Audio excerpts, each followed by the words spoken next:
Friends எல்லாருக்கும் வணக்கம். TNPSC group 4 science வரக்கூடிய குரூப் 4க்காக சயின்ஸ்லேருந்து எக்ஸ்பெக்டிங் ஒரு 500 கொஸ்டின்ஸ் பார்க்க போகிறோம். இன்றைக்கி 10th ஸ்டாண்டர்ட் பயாலஜியில் உடல்நலமும் நோய்கள் பாடத்தில் பார்க்குறோம்.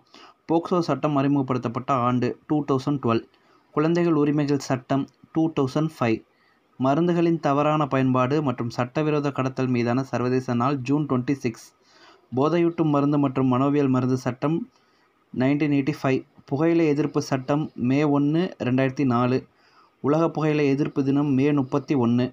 இந்தியாவில் 8 பேரில் ஒருவர் நீரிழிவு நோயால் பாதிக்கப்படுகின்றனர். அளவுக்கு அதிகமாக உண்ணும் ஒவ்வொரு 7 கலோரியிலும் 1 கிலோ கொழுப்பு கூடுகிறது. உலக புற்றுநோய் நாள் பிப்ரவரி 4, தேசிய புற்றுநோய் நாள் நவம்பர் 7. புற்றுநோயில் 1% சார்கோமா, இரத்த புற்றுநோய் எனப்படுவது லியூகேமியா. உலக எய்ட்ஸ் தினம் டிசம்பர் 1, 1985. HIV உறுதிப்படுத்தும் சோதனை வெஸ்டர்ன் பிளாட்.